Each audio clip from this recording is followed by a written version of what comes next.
നമസ്കാരം. വഴുതനങ്ങ കൊണ്ട് ചപ്പാത്തിക്കും ചോറിനുമൊക്കെ കഴിക്കാൻ പറ്റിയ നല്ലൊരു സൈഡ് ഡിഷ് എങ്ങനെയാണ് ഉണ്ടാക്കാമെന്ന് നോക്കാം. ബാങ്കൺ ഭർത്ത അല്ലെങ്കിൽ വഴുതനങ്ങ കൊണ്ടുള്ള ഭർത്ത എന്നാണ് പറയുക. അതിനായിട്ട് ഇതുപോലുള്ള 2 വലിയ വഴുതനങ്ങയാണ് ഞാൻ എടുത്തിട്ടുള്ളത്. വലിയ വഴുതനങ്ങയാണ് ഇതിന് ഏറ്റവും നല്ലത് ഈ സബ്ജി ഉണ്ടാക്കാനായിട്ട്. നന്നായി കഴുകി തുടച്ചെടുത്തതിന് ശേഷം ഇതുപോലെ കീറിയിട്ട് അതിൽ വെളുത്തുള്ളിയും ഒരു 3-4 അല്ലി വെളുത്തുള്ളിയും അതുപോലെ പച്ചമുളകും ഉള്ളിൽ നിറച്ച് കൊടുക്കുക. വളരെ രുചികരമായ ഒരു സൈഡ് ഡിഷാണ് ബാങ്കൺ ഭർത്ത. ഒരു ഉത്തരേന്ത്യൻ വിഭവമാണിത്. നേരിട്ട് തീയിൽ ചുട്ടെടുക്കുകയാണ് ചെയ്യുക. ഒരു സ്മോക്കി ഫ്ലേവറാണ് ഇതിനുണ്ടായിരിക്കുക. അല്പം എണ്ണ തൂവി കൊടുക്കുക. കടുകെണ്ണയാണ് ഞാൻ ഇതിനൊക്കെ ഉപയോഗിക്കാറ്. ചിലർക്കൊന്നും കടുകെണ്ണയുടെ സ്മെല്ലധികം ഇഷ്ടമാവില്ല, പക്ഷേ നല്ലതാണ് കേട്ടോ. കടുകെണ്ണ നന്നായിട്ട് ചൂടായി കഴിഞ്ഞാൽ അതിൻ്റെ ബാഡ് സ്മെല്ലൊക്കെ അങ്ങ് പോയിക്കോളും. വളരെ നല്ല ടേസ്റ്റാണ് കടുകെണ്ണയിൽ സബ്ജിയൊക്കെ ഉണ്ടാക്കി കഴിഞ്ഞാൽ. അങ്ങനെ തക്കാളിയിലും എണ്ണ പുരട്ടി വെക്കുക കേട്ടോ. അതിനുശേഷം ഇതുപോലെ ഫ്ലെയിമിൽ ചുട്ടെടുക്കുക. ഇച്ചിരി സമയം പിടിക്കും. തിരിച്ചും മറിച്ചൊക്കെ ഇട്ട് അതിന് ഉള്ളിൽ നന്നായിട്ട് വെന്ത് വരുന്നത് വരെ ചുട്ടെടുക്കണം. മേലെയൊക്കെ ചുളുങ്ങി വരുന്നത് കണ്ടോ, അല്പം ചുളുങ്ങി വരുന്നത്.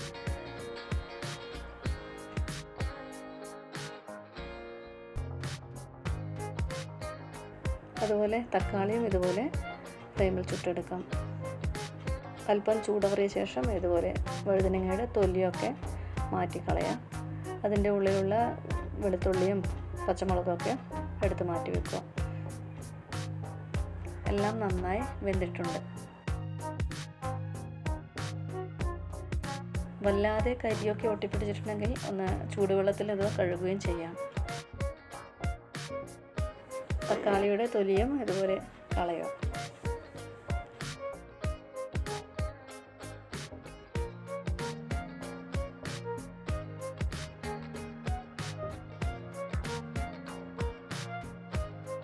അതിനുശേഷം ഇവയെല്ലാം നല്ല രീതിയിൽ ഉടച്ചെടുക്കും.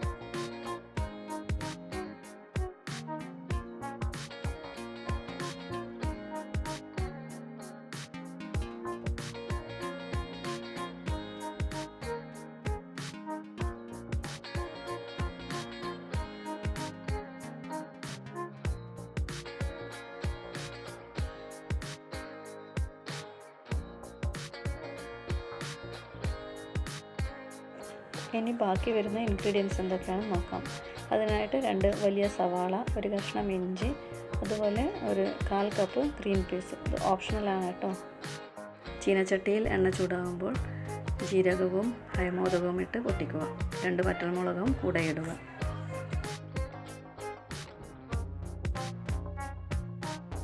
ചോപ്പ് ചെയ്ത് വെച്ചിരിക്കുന്ന ഇഞ്ചിയും ഇട്ടൊന്ന് വഴറ്റിയെടുക്കുക.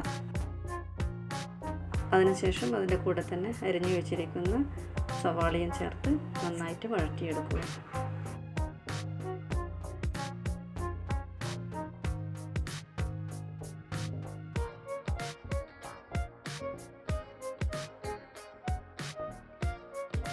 ആവശ്യത്തിന് ഉപ്പും ചേർത്ത് ഒന്ന് അടച്ചു വെച്ച് വേവിക്കാം. സവാള നന്നായിട്ട് വെന്ത് വരുന്നത് വരെ.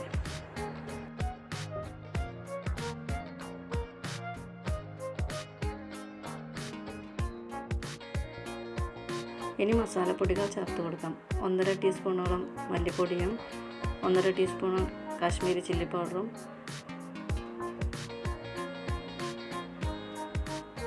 മഞ്ഞൾപ്പൊടി 1/4 ടീസ്പൂൺ,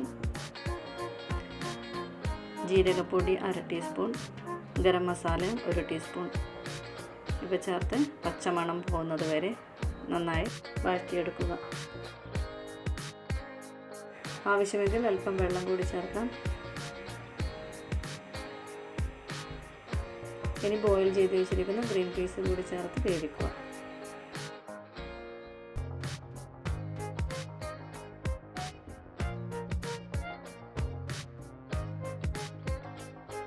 ഇനി ഇതിൽ ഉടച്ചു വെച്ചിരിക്കുന്ന വഴുതനങ്ങ കൂട്ടുകൂടി ചേർത്ത് നന്നായി മിക്സ് ചെയ്ത് മീഡിയം ഫ്ലെയിമിൽ ഒരു 6-7 മിനിറ്റ് വരെ അടച്ചു വെച്ച് വേവിക്കുക.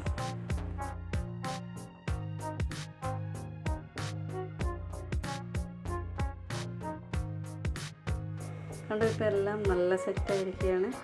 ഇനി ഇതിൽ അല്പം കസൂരി മേത്തി ചേർക്കാം. കൂടെ തന്നെ ചെറുതായി അരിഞ്ഞിട്ടുള്ള മല്ലിയിലയും ചേർത്ത് ഗാർണിഷ് ചെയ്യാം. വേണമെങ്കിൽ അല്പം ചെറുനാരങ്ങ നീര് കൂടി ഇതിൽ ഒഴിക്കാം. ചൂടോടെ ചപ്പാത്തിക്കൊപ്പം വിളമ്പാം. എല്ലാവരും ട്രൈ ചെയ്ത് നോക്കണേ. ഇഷ്ടപ്പെട്ടാൽ ലൈക്ക് ചെയ്യണേ. Thank you.